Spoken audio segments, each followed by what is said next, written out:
예. 갑자기 웃음이 나오죠.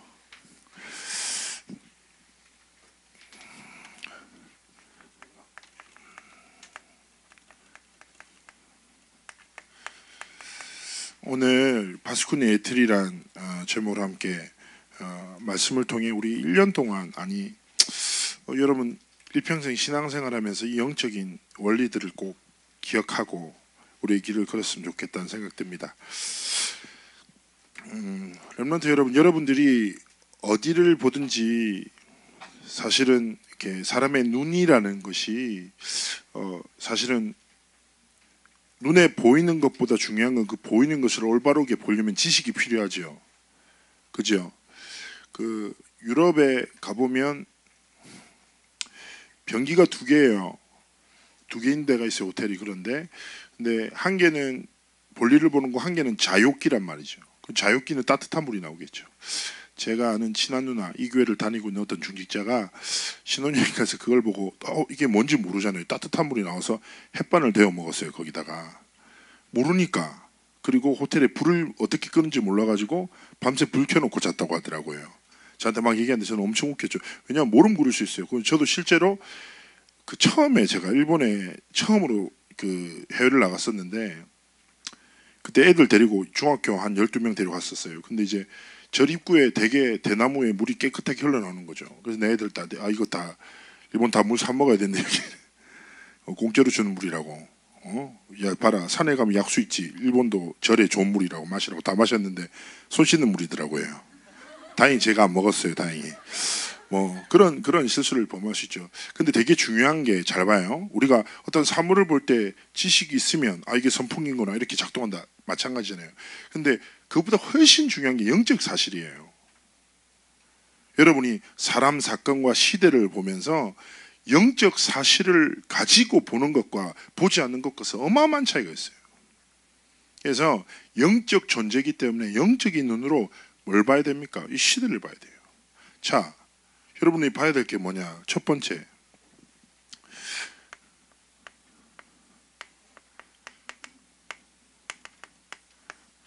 나란 존재가 어떻습니까? 불완전하죠. 연약합니다. 뭐 외모, 뭐 성격, 뭐 습관부터 시작해서 너무 연약하죠. 잘 안 바뀌어요. 전에 한번 이제 금요철에 하는데 3층에서 기도할 때 3층에서 기도하면 이제 안 좋은 점이 내 바로 뒷사람이 기도를 크게 하면 다 들어요, 제가. 근데 이분이 저희 교회 분인데 어디서 누군가가 너 왜 그래 융통성이 없냐라는 말을 들었나 봐요. 20분 동안 뭐라고 기도하냐면 하나님 내게 융통성을 주시옵소서 계속 그렇게 기도하는 거예요. 미치겠더라고. 나도 모르게 하나님 저는 융통성이 있나요? 이렇게 질문하고 있어. 집에 당한 거지. 너무 큰 소리로. 얼마나 답답하겠어요. 그렇게라도 기도하고 막 이렇게 몸부림치는데 우리의 모습은요 불완전합니다. 그리고 우리의 미래는요 불확실해요.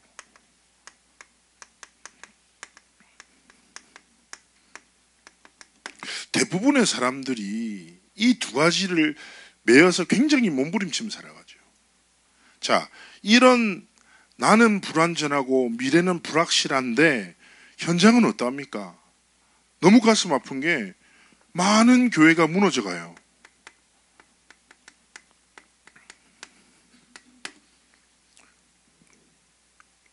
유럽에만 8,000개 교회, 어마어마하게 많은 교회들이 무너져서 교회당이 매물이 나오고, 뭐 유럽에서 그런 얘기 많이 들어봤죠. 막 교회가 오래된 교회가 팔렸는데 술집으로 팔려서 아니면 모스크로 팔리고 막 그런 일들도 많고 미국도 마찬가지고 한국도 마찬가지인 거예요. 좀 사실은 여러분 어떻습니까? 사람들이 무너져가는 교회를 딱 보면서 어떤 생각합니까? 대부분의 크리스천들이 흔들려요.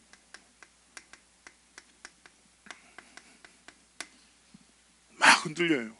기준을 잡지 못하고. 나는 여전히 연약한데 교회가 왜 무너지지? 하나님은 전능하신데 왜 교회가 흔들리지? 그 속에서 기준을 잃어버리고 많은 교인들이 방황하고 있는 거죠. 그런데 세상은 어떠합니까? 화려해요.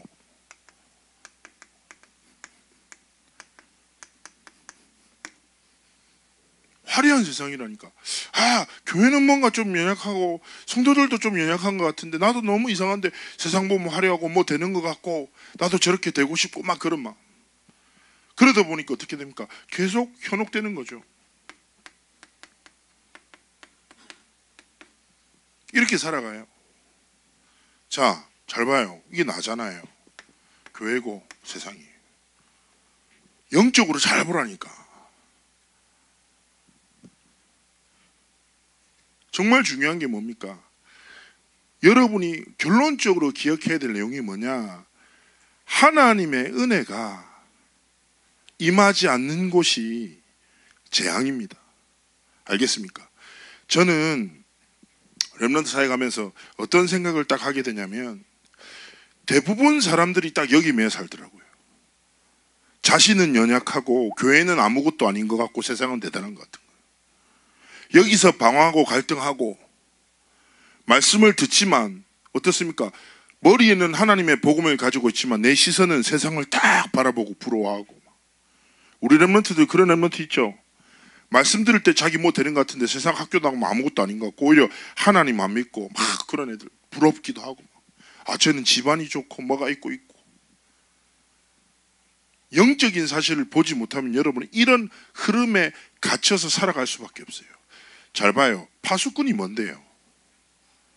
자, 파수꾼이라는 말을 생각하기 전에 먼저 렘넌트라는 단어를 생각합시다. 렘넌트는 영어 단어로는 쓰레기잖아요. 찌꺼기잖아요. 그런데 영적인 의미로 볼 때 렘넌트는 뭐냐? 이런 시대의 흐름 속에 거룩한 시, 하나님의 생명을 가진 자라. 알겠습니까? 왜 교회가 무너지는데요? 복음 자체를 잃어버리고 이 흐름에 갇혀버리면 교회는 무너질 수밖에 없어요. 이 흐름 속에서 흔들릴 수밖에 없다니까. 그런데 렘넌트는 뭡니까? 이 시대의 흐름을 막고 하나님의 복음을 지켜낼 파수꾼에게 주신 생명 가진 자다. 그래서 여러분은 연약하지만 여러분 안에 있는 나는 질그릇의 보배라는 말이 진짜 와닿아요. 우리는 불안전하고 불확실한 질그릇이 뭔데요? 내가 얘기했잖아요. 다이소에 가면 살 수 있는 1,000원짜리 그릇이라. 메이드 인 차이나. 도장 찍혔는데 도장도 쉽게 지워지는 그렇게 볼품없고 보잘것없고 흔한 존재라고. 그런데 왜 우리가 존귀해졌어요? 그 질그릇에 보배 대신 그리스도의 생명이 임해서 우리를 보배로운 자로 하나님이 부르셨다고. 그게 뭐라? 생명이라고. 이게 렘넌트라니까. 이 생명이 뭐예요? 이 흐름 속에서 나를 살아남는 자로, 생명이 나를 어떠한 환경과 어려움 속에서도 살아남는 자로 나를 지켜요. 최은수 권사님이 저한테 고백하셨어요. 생각보다 사고가 크더라고. 진짜 높은 데서 굴러 떨어지셔가지고 많이 다치셨어요. 근데 어떤 고백하시냐면, 내가 어떻게 시간을 보낼 수 있었냐면요. 하나님이 내게 은혜를 주셨어요. 너무 아픈데 하나님을 바라보는 은혜 속에서 내가 지금까지 딱 살았다고. 근데 그게 진짜 인생으로 딱 걸어온 길로 하는데 마음에 많이 와닿는 거죠. 렘넌트 여러분, 여러분이 어떤 어려움과 시련 속에 있더라도 두려워하지 마세요. 왜냐? 그 생명과 은혜가 여러분을 지킬 것입니다. 빌립보서 4장 6절 7절 말씀이 있잖아요. 너희는 아무것도 염려하지 말고 하나님 염려할 일 많은데요? 시리가 왜 나한테 얘기하지? 염려할 일 많잖아요. 근데 염려할 일 많은 거 하나님 아시는 거예요. 오직 기도와 간구로 너희 구할 것을 감사함으로 하나님께 아뢰라. 그리하면 모든 지각에 뛰어난 하나님의 평강이 그리스도의 손에서 우리의 마음과 생각을 지키신다. 살아남는 비밀. 세 번째 뭡니까? 살리는 자. 뭘로요? 이 생명이 생명으로 살리는 그 은혜를 하나님 주신 이게 뭐예요? 렘넌트라. 하나님이 여러분을 렘넌트로 부르셨어요. 진짜라. 그래서 중요한 것은 잘 봐요. 불완전한 불확실한 미래 아니라 하나님이 지으신 완전한 하나님의 자녀로, 불확실한 미래가 아니라 하나님이 성취하실 언약을 미래로 하나님 주셨다고요. 여러분 분명히 기억하세요. 분명히 왜 교회가 무너집니까? 그런데 성경에 뭐라고 합니까? 반석 위에 내 교회를 세운다고 마태복음 16장에 말하잖아요. 왜 교회가 흔들립니까? 이 생명을 놓치는 순간, 하나님의 복음을 놓치는 순간 그렇게 될 수밖에 없어요. 그렇기 때문에 여러분이 하나님 앞에 다 결단해야 됩니다. 뭐냐? 불완전한 나가 아니라 완전한 그리스도를 소유한 렘넌트인 나. 이거 딱 붙잡고 하나님 앞에 어떤 꿈을 꿔야 돼요? 무너진 교회와 흔들리는 교인들을 살리는 하나님의 렘넌트로 하나님 앞에 딱 결단하고, 그리고 더 나아가 화려하고 대단한 것 같지만 한 가지 없어 죽어가는, 하나님의 복음 몰라서 진짜 방황하는 현장에 생명의 빛을 비추는 한 사람으로 여러분이 딱 마음에 하나님 앞에 결단하는 거예요. 오늘 딱 말씀 신명기를 우리가 봤어요.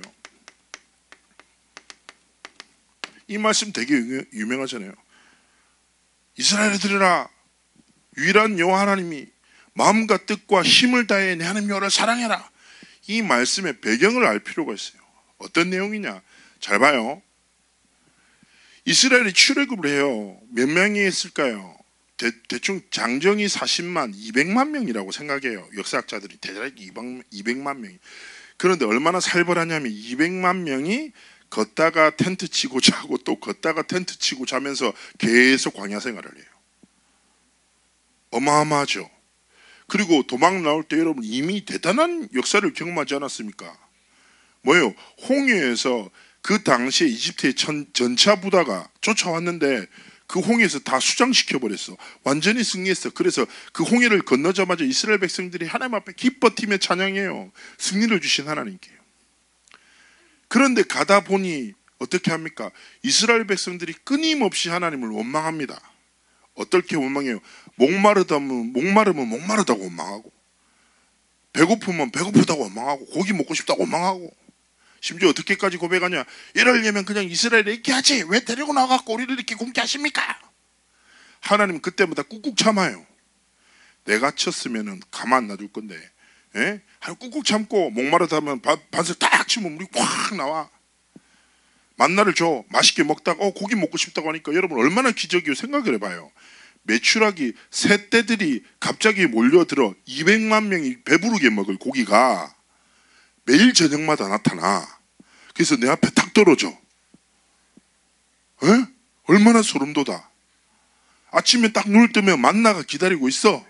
먹어. 신기하지 않아요? 이 일을 매일 경험해. 그래서 여러분 일교차가 되게 심하니까 밤에 낮에는 너무 너무 더운 거야. 덥다고 하나님 앞에 원망하니까 하나님이 자연 에어컨 구름 기둥을 탁 해가지고 그늘 속에서 걸어가게 해. 밤에 춥다고 난리 날 추니까 불기둥, 예? 하나님이 히터를 딱 준비해. 그렇게 살았어. 그럼에도 불구하고 정신을 못 차려 이스라엘 백성들이. 딱 우리 모습 같아.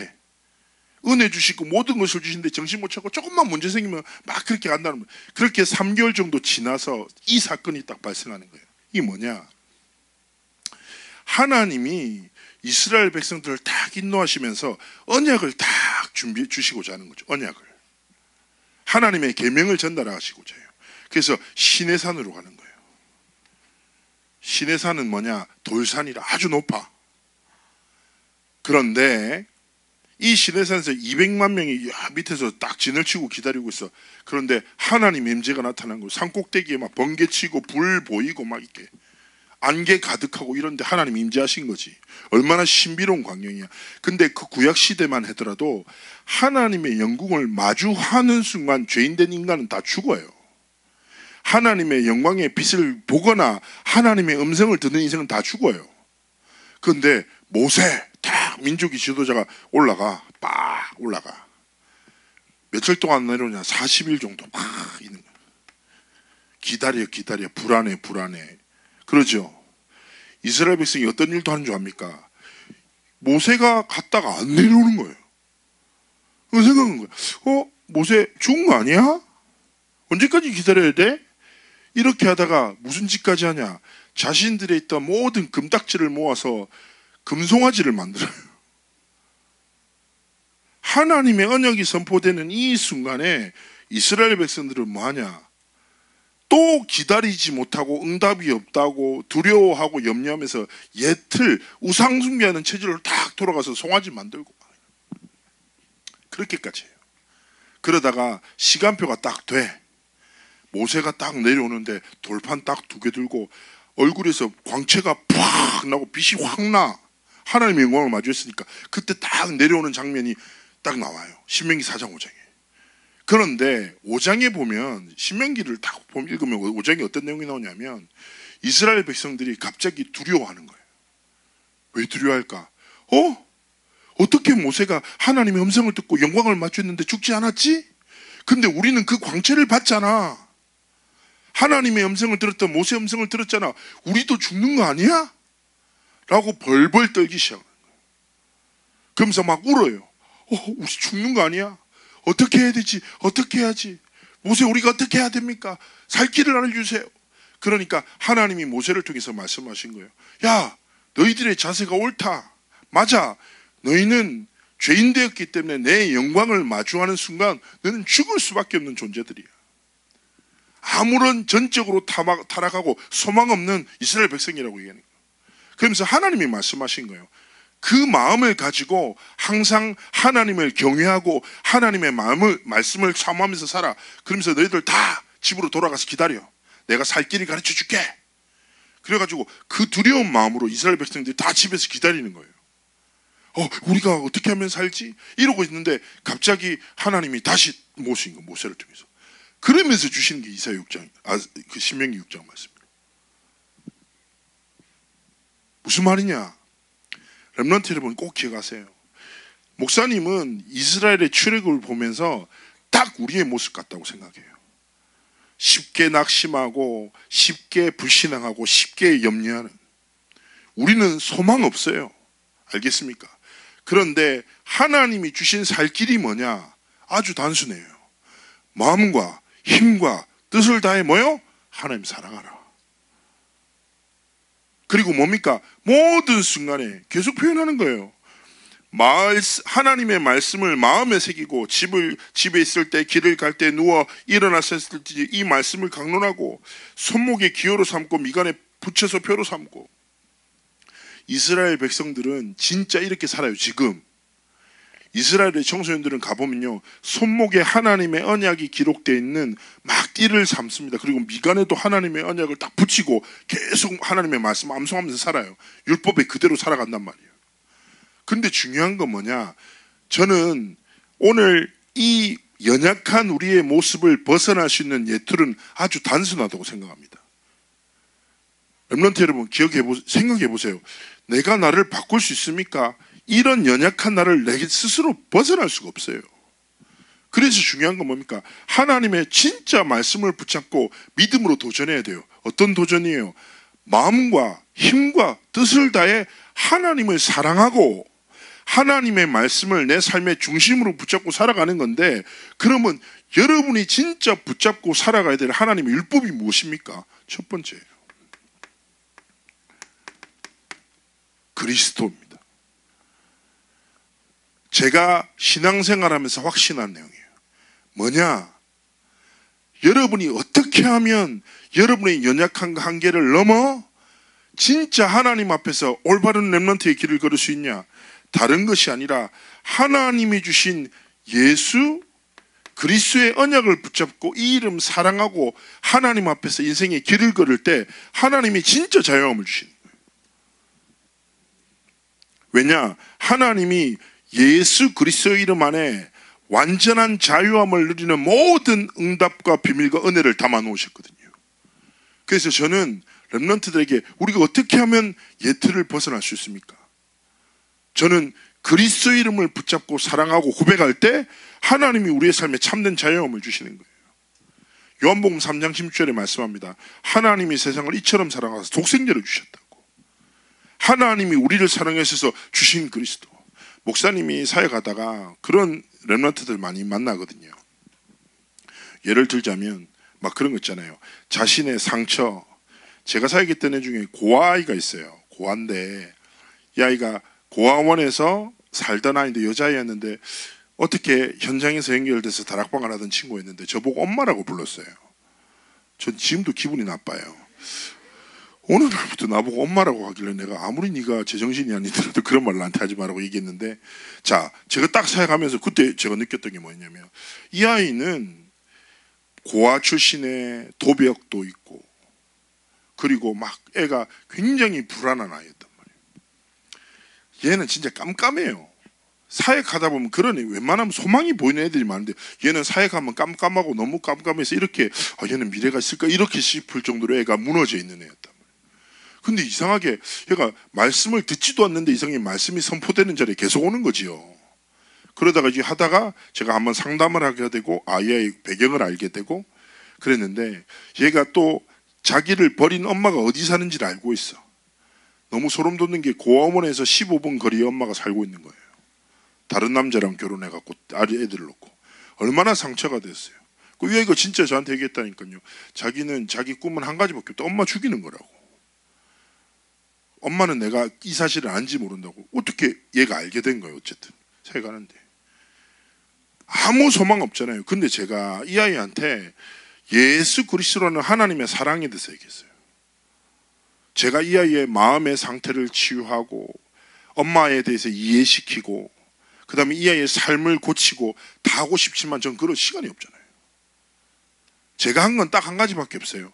여러분이 많이 듣는 그리스도를 머리가 아니라 진짜 주인으로 삼고 주인 대신 그리스도를 사랑하고 주인 대신 그리스도께서 원하시는 것이 무엇인지 질문하고 살아가도록 도와줬어요. 근데 제가 뭘 하겠느냐, 이 아이는 예수 믿고 살아가는데 예수님이 주인 되시니까 이 아이의 삶을 치유하시고 상처를 치유하시고 삶의 목적을 발견하게 하시고 하나님이 은혜를 베푸시면서 이 아이의 전 인생을 치유하신 걸 내가 체험했단 말이에요. 자, 그래서 우리 렘넌트들이 진짜 치유되는 길은 예틀에 집중하는 것이 아니라 그리스도께 집중하고 그리스도를 사랑하고 주인 삼고 그리스도를 위하여 살아갈 때 그리스도께서 내 인생의 주인 되셔서 우리를 그리스도 안에서 치유하시고 완성시켜 나가시는 은혜를 누리는 거예요. 이게 전부다. 신앙생활이 뭡니까? 문제 보고 세상 보고 살지 말고 문제와 세상을 통해서 하나님이 원하시는 거 딱 바라보고 하나님이 주신 복음 붙잡고 살아가는 거라. 제가 늘 얘기하잖아요. 목사님이 사역할 때 어떤 문제를 만나도 뭐 동성애를 때문에 고민하는 애를 만나도 저는 그 문제에 집착 안 해요. 내가 그걸 어떻게 바꿀 거예요? 목사님이 처음 만났던 두 번째 만났던 동성애자 지금도 제가 만나서 도와주는 친구들이 있는데 그런 친구 딱 만나잖아요. 생각해봐요. 이 아이가 저한테 처음에 어떻게 얘기했냐, 제가 얼마나 많이 울었는지 아세요? 라고 얘기해요. 이 문제를 벗어나고자. 생각해봐요. 남자애가 당연하게 여자가 보면 좋고 감동되고 이쁘면 아름답고 사진으로 찍고 계속 보고 싶고 이러잖아요. 우리 렘넌트 중에서도 연예인들 막 사진 핸드폰에 찍어놓고 우상숭배하는 애들이 있더라고요. 어쨌든 뭐 걔 상태니까 어쨌든 그러시잖아요. 근데 이 친구가 저한테 얘기하는 거예요. 자기는 진짜 미치겠대요. 자기가 남자인데 남자 형이 너무 갑자기 좋고 심장 뛰고 형이랑 갑자기 손 딱 닿으면 갑자기 콕콕콕콕 하고 미치겠더래요. 흑암도 꺾고 사단도 결박하고 더러운 음란에 막 떠나라고 기도했는데 그 마음은 점점 짙어지고 지나니까 알겠죠? 얼마나 뭐 밤에 울면서 기도하고.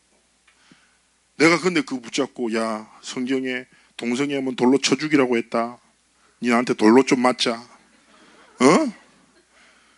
그렇게 할 겁니까? 내가 어떻게 할 수 있겠어요? 그래서 내가 웃으면 지나갈 말로 그랬죠. 혹시 너 나 좋아한 적 없냐고 했더니 저도 취향이 있다고 이렇게 얘기했는데 기분 엄청 나빴어. 네. 어쨌든 남자라고 다 좋아하진 않더라고요. 자, 제가 그 친구 생각할 때 마찬가지였어요. 뭐 어떻게 할 거냐가 이해를 할 수가 있어요. 나는 속으로 분노하는데 손대지만 않대 뭐 이렇게 했다니까. 내가 나는 내 정서로는 이해 안 된다니까. 어떻게 도와줄 수 있어요? 저는요, 성경이 정의한 문제를 문제라고 생각해요. 성경이 정의한 문제는 하나님 떠난 거라. 죄와 저주와 사단의 맹인 거라. 이게 문제라. 그 뿌리에서 모든 게 나와. 이정신 목사님 지난번에도 그림 그렸잖아요. 맨날 그 그림만 그려요. 예? 제가 레파토리 좀 바꾸시라고 얘기했어요. 자, 그 그림을 그려요. 맞아요. 근데 뿌리, 하나님 떠난 거. 그래서 제가 그 친구도 마찬가지인 거예요.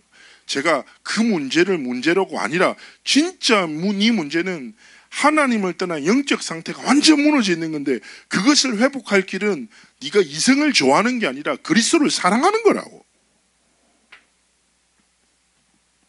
전부라고. 그래서 우리 렘넌트들이 하나님이 마음과 힘과 뜻을 다해 사랑하라고 하신 것이 무엇입니까? 하나님이 우리를 사랑해서 주신 하나님의 사랑 대신 그리스도를 사랑하는 것. 그리스도를 알고 살지 말고 진짜 생명 다해 사랑하는 렘넌트의 길이 되기를 주의 이름으로 축복합니다. 어떤 렘넌트는 그럴 수 있어요. 그리스도를 많이 듣긴 했지만 뭔가 인격적이기보다는 어릴 때부터 많이 들은 이름 같을 수 있어요. 그런데 저는요, 렘넌트들한테 그런 고백을 했으면 좋겠다는 생각이 들어요. 뭐냐, 렘넌트 여러분, 여러분의 인생에 누군가에 의해서 신앙생활을 시작했잖아요. 그런데 그리스도는 진짜 살아 계시거든요. 그래서 그리스도와 인격적인 만남 체험해야 합니다. 혹시나 아직도 그게 한 번도 없다, 그럼 하나님 앞에서 소망해요. 하나님, 내가 교회를 다녔지 예수를 알았지 진짜 그리스도를 만나지 못했습니다.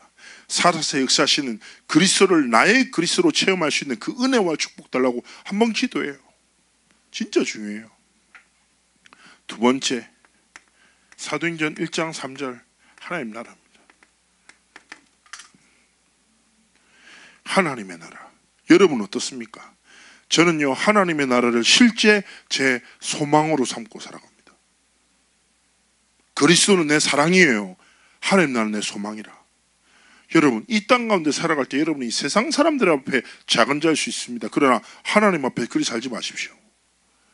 하나님의 나라는 제가 자주 말하잖아요. 첫 번째 무엇입니까? 하나님이 우리에게 주신 배경이라. 우리는 전국 시민권, 빌립보 3장 20절에 얘기하죠. 이번에 유럽 비전 트립 갈 때 우리가 어디서 감질렀는지 아세요? 삼성선 딱, 독일 어디 있어요? 파리였나? 파리에서 딱 지나가는데 갑자기 큰 화면에 삼성에서 핸드폰 선전하더라고요. 근데 한글을 적어놓은 거야. 그때 우리가 감질했어. 와, 한글이다, 이렇게 감질하다니. 촌스럽죠. 우린 그럴 수밖에 없어요. 왜냐? 대한민국 시민이니까. 하나님이 주신 우리나라가 내 배경이잖아요. 난 대한민국 여권으로 전 세계 다니거든요. 진짜 감사해요. 그런데 더 중요한 건 우리를 영적인 하나님의 나라의 백성을 부르셨어. 이게 뭐예요? 내 배경이고, 두 번째 뭐예요? 우리 사명이라. 이 땅 가운데 여러분의 학교 현장에, 가정 현장에, 모든 만남에 하나님의 나라를 이룰 자로 하나님 부르셨단 말이에요. 현장 갈 때마다 선포하고 기도해요. 하나님, 이 현장에 하나님의 나라가 임하게 없어서. 목사님이 사역했던 여러분 선배 중에 제가 자주 얘기하잖아요. 알코올 중독 아버지, 일하지 않고 맨날 술 먹고 엄마와 자기 언니와 자신을 괴롭히는 아버지, 상처밖에 없어. 아빠를 죽이고 싶어. 그 분노가 너무 심해. 근데 내가 그 친구한테 한 가지 시작했어요. 네가 네 현장 가정을 변화시킬 수 있는 렘넌트 선교사다. 어떻게 제가 변화시키냐고. 엄마도 아빠도 내 말 아무도 안 듣는데 어떻게 변화시키냐고. 네가 변화시킨 게 아니라 네 안에 계신 그리스도께서 너를 통해서 이루실 것이야. 할 일은 한 가지만 해. 네 가정의 역사는 모든 사단의 진이 무너지도록. 어떻게 하면 사단의 진이 무너집니까? 야, 어둠 어떻게 해? 불 켜면 어둠 사라지지. 마찬가지인 거야. 영적으로 불을 켜. 그게 뭐냐? 하나님의 나라가 임하는 거야. 진짜 이거 믿어야 돼요. 영적 사실을. 지금은 공중권세 잡은 자, 사단이 눈에 보이지 않지만 현장을, 인생을, 모든 곳을 장악하고 있어요. 그래서 그리스도인은 사명 가지고 하나님의 나라를 생명 다해 힘을 다해 이루는 삶을 살아야 되는 거예요. 진짜 기도해 보라니까. 그 친구가 가정에 하나님의 나라가 임하길 기도했어요. 한 달, 한 두 달 정도. 그리고 이 아이가 아빠랑 한번 진솔한 대화를 통해서 아빠가 하나님을 만나는 그런 역사를 체험했죠. 렘넌트 여러분, 진짜 영적인 것은 사실입니다. 머리로만 알지 말고 실제 삶 속에서 누려보라니까. 세 번째 무엇입니까? 하나님의 진짜 나라는 소망입니다. 우린 죽으면 어디 가요? 천국 가. 천국. 알겠습니까? 예수 안 믿는 애들 죽으면 어디 가요? 지옥 가. 아주 단순해요. 하나님이 우리에게 영원한 생명 주셨어. 그래서 진짜 이 하나님의 나라의 사실을 가진 사람들은 이 땅을 위해서 살지 않고 영원한 하나님 나라를 위해서 사는 거예요. 왜 전도 선교합니까? 지금 선교대회에 전 세계 선교사님 들어오셨어요. 그 선교사님들이 왜 전도 선교해요? 왜 모든 일생을 들여 언어도 안 통하는 현장 가서 막 복음 전해요. 그래서 실제로 핍박받고 죽임 당하는 분들도 계세요. 왜 그래요? 어리석은 사람들입니까? 아니에요. 영원한 것을 위해서 살아가는 하나님의 사람들인 거예요. 그래서 렘넌트들이 어떻게 하면 옛틀을 벗어나 자유할 수 있냐? 하나님의 나라를 진짜 품고 고백하고, 다시 한번 말씀드립니다. 하나님 나라가 뭐라고요? 첫 번째 내 배경, 두 번째 뭡니까? 내 사명, 세 번째 뭡니까? 내 소망. 딱 붙잡고 하나님 앞에 살아가는 거예요. 세 번째는 뭡니까? 사도행전 1장 8절입니다. 성령 충만. 성령 하나님은 제가 지난번에 한번 말씀드렸죠. 보혜사, 파라클레토스, 우리를 보호하시고 은혜를 베푸시며 가르치신다. 렘넌트 여러분, 여러분의 삶의 진짜 순간에 성령의 도우심을 의지하여 인생의 길을 걸으십시오. 공부 잘하는 비결 이 속에 있습니다. 어떻게 하면 공부 잘할 수 있습니까? 성령 하나님 저를 아시지요? 저는 기억력이 아예 없습니다. 이해력도 없습니다. 나를 도와주십시오. 실제입니다. 많은 사람들이 공부 잘하는 사람의 도움을 구하지 성령 하나님을 의지하지 않아요. 하나님이 시대마다 쓰셨던 그리스도인들의 특징이 이 세 가지예요. 하나님이 주신 복음을 붙잡고 하나님의 나라를 꿈꾸며 내 힘이 아니라 하나님이 주신 힘으로 오늘을, 현장을, 미래를 향해 살아갔던 겁니다. 62가지 계속 말씀하잖아요. 이번에도 뭐 숫자 나왔잖아요. 138, 14, 24, 25, 00, 237. 진짜 집 비밀번호 같잖아요. 근데 잘 봐요. 다락방이 숫자에 집착하는 단체입니까? 아니에요. 근데 성경에 진짜 원리가 그 안에 있거든요. 저는 우리 렘넌트들이 이 언약, 이것이 뭐냐? 하나님이 신명기에 주셨던 말씀이에요. 사랑하고 집에 있을 때든지 일어날 때든지 걸어갈 때든지 길을 갈 때든지 이 말씀을 손목에 이마에 붙이고 강론하고 붙잡고 살아가라는 거예요. 이게 뭡니까? 세상을 살리고 이기고 변화시키는 비밀이라. 그래서 렘넌트 여러분, 그냥 교회 다니지 말고 진짜 예수 믿고 사랑하고, 어떻게 힘과 뜻과 생명 다해 예수 사랑하고, 알겠습니까? 세상에서 이러쿵저러쿵 하지 말고 하나님의 나라 앞에서 큰 자로. 저는 하나님 앞에서 계속 소망하고 기도해요. 이번에도 선교대회 합숙 딱 들어갔는데 선교사님들이 계시더라고요. 거의 인사만 계속했어요. 안녕하십니까, 안녕하십니까. 형길이 더 커졌네, 더 작아졌네. 저마다 자신의 시각을 가지고 저를 평가하더라고요. 제가 감사합니다. 무조건 커졌다고 감사하고 작아져도 감사하고 뭐 이렇게 저렇게 막 인사했는데요. 근데 제가 갑자기 진짜 감동이 되는 거예요. 와, 세계복음하는 선교사님들과 함께 이렇게 말씀 듣는 자리에 내가 있을 수 있구나. 너무 감사하다. 그러면서 하나님 앞에 딱 제가 그 순간 결단했어요. 하나님, 제 인생, 하나님이 어떤 삶으로 얼마나 제 인생을 허락하실지 모르겠습니다. 그러나 제가 죽는 그 순간까지 237개 나라 향한 하나님의 언약의 성취의 도구로 쓰임받도록 하나님 앞에 소망했어요. 그럼 제가 기도했어요. 뭐예요? 하나님, 그리스도, 하나님 나라, 성령 충만, 이것만이 내 삶의 내용이자 비밀이자 이유이자 모든 것 되도록 하면 축복해달라고. 렘넌트 여러분, 이거 진짜 결단해야 돼요. 언제요? 청소년 시절에. 여러분이 가진 것이 무엇이든지 얼마나 불완전해도 상관없다니까. 흔들리고 있어도 상관없다니까. 세상이 불어도 상관없어요. 하나님이 주신 복음을 신명기의 말씀처럼 붙잡고 몸부림치고 사랑하고 살아가죠. 그러면 하나님이 여러분을 완전하게 하시고 여러분을 치유하시고 변화시키신다니까. 진짜 이 사실을 붙잡고 하나님 앞에서 도전해야 돼요. 저는 이 복음에 집중할 때 하나님이 주시는 은혜가 바로 치유라고 생각합니다. 치유가 무엇입니까? 안 아픈 거예요. 아니에요. 하나님이 지으신 원래의 것으로 회복하는 거예요. 그게 치유예요. 알겠습니다. 그래서 고린도 후서 5장 17절, 누구든지 그리스도 안에 있으면 새로운 피조물이라. 이전 것은 지나갔으니 새 것이 되었도다. 하나님의 것으로 여러분이 여러분의 인생을 붙들어 사용하시는 거라니까. 부산에는 그런 게 좀 재밌는 일들이 많아요. 부산에서 신앙생활할 때 진짜 교회에서 복음이 아닌 의리로 살아가는 집사님이 계세요. 복음도 관심 없고, 이분이 근데 성격도 되게 급하고 욕도 잘하시고 싸움도 잘하시고 조직 폭력배도 많이 하시고. 근데 권사님들은 되게 저 집사님 정신 차렸는데 맨날 그러는데 류 목사님 되게 축복하시는 거예요. 근데 그분이 뭘 잘하시냐면, 잘 봐요.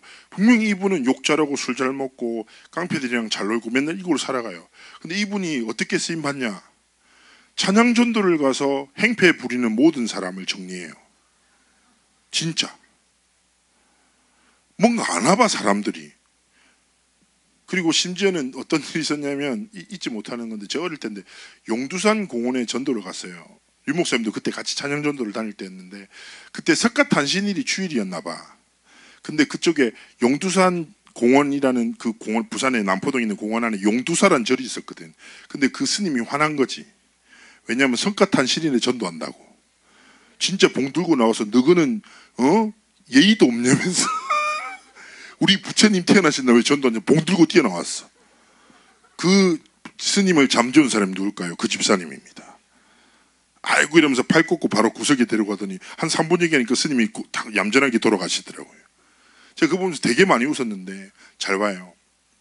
어쩌면 근본적으로 제가 더 본질적인 얘기를 할게요. 자, 여러분, 불완전한 내가 바뀔까요? 안 바뀔까요? 안 바뀌어요. 제가 이번에 작년에 여름에 렘넌트 때 제가 엄청 웃었다니까요. 왜 웃었을까요? 목사님 친구들, 목사들이랑 선교사랑 중직자 한 5명이서 커피 마시면서 얘기했어요. 중간 1시간 정도 얘기했는데, 얘기를 하면서 갑자기 소름 돋았던 게 20년 전이랑 똑같은 거예요. 애들이 하나도 안 바뀌었어.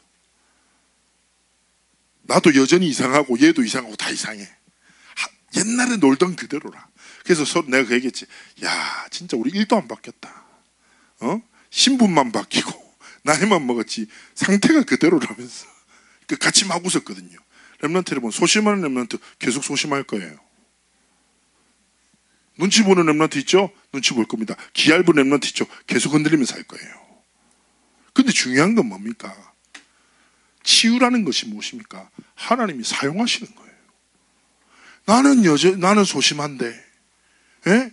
나는 여전히 성격이 괴팍한데 하나님이 하나님의 것으로 변화시키셔서 하나님의 도구로 사용하시는 거죠. 모세의 지팡이를 생각하세요. 광야에 흔하고 흔한 지팡이라. 근데 누가 들었어? 하나님의 언약의 사람 모세가 든 거예요. 가는 곳마다 하나님의 역사를 이루는 통로가 됐죠. 마찬가지인 거예요. 여러분은 여전할 거예요 아마. 그런데 예틀은 내가 벗어나는 것이 아니라 하나님이 무너뜨리세요. 그리고 진짜 이 언약에 집중하면 하나님이 여러분을 하나님의 도구로 사용하신다니까. 알겠습니까? 저 렘넌트 사역하다 보면 진짜 재밌는 거 많아요. 저는 성격이 막 앞으로 가고 긍정적으로 생각하고 쉽게 생각하잖아요. 앞에서 이끌잖아요. 구멍이 많아. 근데 저희 팀의 동역자들 보면 어떤 애는 정말 소심하고 눈치 막 보고, 그러니까 막 오밀조밀 잘 챙겨. 나는 막 소리 지르고 하고 뒤에 가다 보면 그런 팀들이 다 챙기면서 가요. 하나님이 이렇게 하나님의 선을 합력하여 선을 이루도록 만들어 놔시는구나. 그래서 중요한 건 뭡니까? 하나님이 우리의 인생을 쓰시는 거예요. 쓰시는 기준이 뭔데요? 하나님의 것을 나의 것으로 삼고 진짜 집중하며 살아갈 때 하나님 취하시는 겁니다. 결론입니다. 그렇다면 렘넌트들의 삶에 진짜 예틀을 깨뜨리기 위해서 시작해야 될 아주 간단한 것이 뭡니까? 영적 집중이에요. 렘넌트 여러분, 이번 주간에서부터 한번 시작해봐요.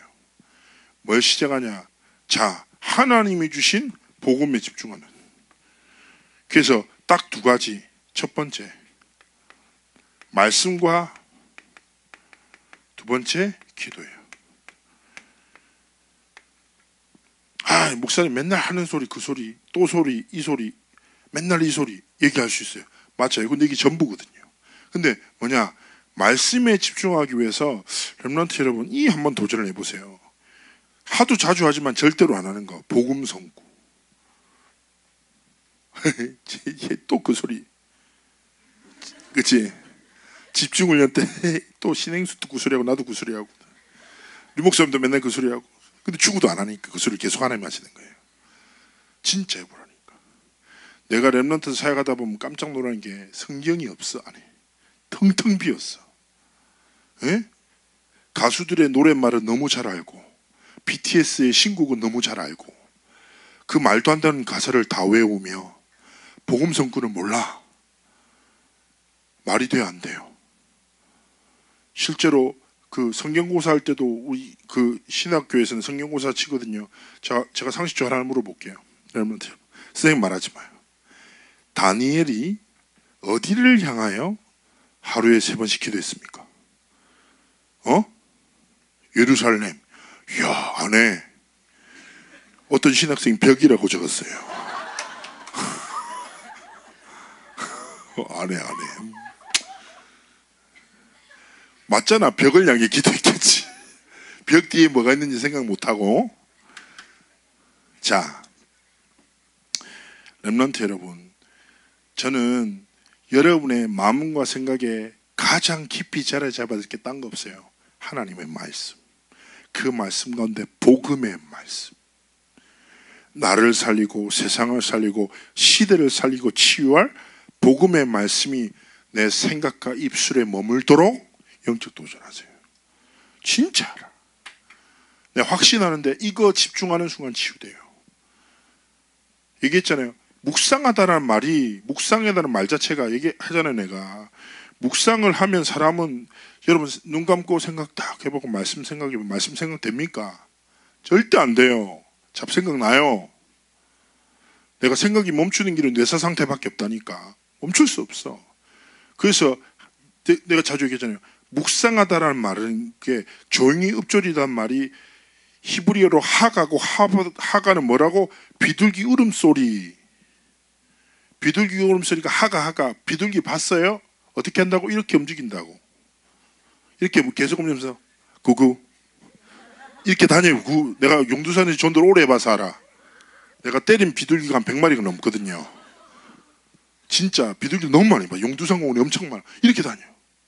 실제로 이스라엘에 가면 유대인의 청소년들이 하나님의 말씀을 묵상하는 방법도 이러합니다. 진짜 봤다니까. 손목에 띠띠고 이마에 딱 붙이고 성경 말씀을 보면서 통곡의 벽 앞에서 이렇게 움직이면서 계속 말씀을 외워요.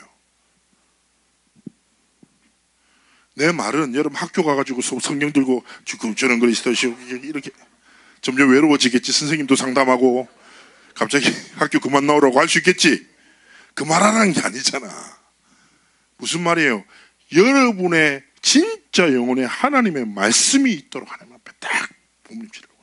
두 번째, 기도의 도전이에요. 기도의 도전은 뭡니까? 내가 자주 얘기하는 대로 아침에 일어날 때, 잘 때 시작과 끝을 하나님께 드리되, 근데 기도의 가장 본질이 뭡니까? 잘 봐요. 내가 지금 뭐 먹고 싶을까? 맞춰봐요. 짜장면? 그거 네가 먹고 싶은 거예요, 성재야. 짜장면 생각도 안 했어요. 잘 봐요. 성재가 바로 헛소리 하잖아요. 왜 헛소리 할까요? 제가 먹고 싶은 거를 아는 방법은 아주 간단해요. 목사님 뭐 드시고 싶으세요? 물어보면 돼. 이게 뭐다? 기도의 시작이다. 하나님은 살아계신 아버지셔요. 여러분의 삶의 순간과 문제와 갈등에 대한 하나님의 목적과 계획과 뜻을 깨닫는 시작은 하나님께 질문하는 거예요. 이게 기도라. 복음의 말씀을 붙잡고 하나님의 소원과 계획과 뜻을 질문하고. 저는요, 딱 사건 만나죠. 그러면 바로 기도해요. 이 사건을 해결해 달라고 기도 안 해요. 뭐라고 합니까? 하나님, 이 사건을 허락하신 이유가 무엇입니까? 하나님의 선하신 계획과 뜻이 성취되도록 함께 해달라고. 전수 권사님 딱 사고 소식 들었을 때 너무 놀랐어. 그때 제가 딱 전화 끊다마자 하나님께 기도했어요. 하나님, 이 사건을 하나님의 허락하신 하나님의 선하신 계획과 뜻이 성취되지기를 소원합니다. 이 시간 성령으로 역사해달라고. 진짜 이렇게 기도해 보라니까. 성령께서 마음과 생각을 지키셔서. 그런 거 있어요. 갑자기 여러분 하나님 뜻이 무엇입니까? 그러면 하나님이 갑자기 귀에 대고 나는 이런 뜻이다 이렇게 들려있다. 그러면 바로 저를 찾아와야 돼요. 다시 예수님이 영접해야 되거든. 들리는 경우 없어. 그런데 성령께서 마음과 생각을 지키셔서 하나님의 선하신 계획과 뜻을 깨닫도록 축복하십니다. 이게 뭐야 돼요? 여러분의 신앙생활이 돼야 돼요. 렘넌트 여러분, 진짜 믿음으로 이 길을 걷기를 주의 이름으로 축복합니다. 살아서 역사하신 하나님, 우리 렘넌트들을 통해서 영광 받으시고 예틀을 깨뜨리는 하나님이 주신 복음에 집중하는 참된 시작이 있도록 함께 하시고 축복하여 주옵소서. 감사드리며 살아계신 주 예수 그리스도의 이름으로 기도합나이다. 아멘.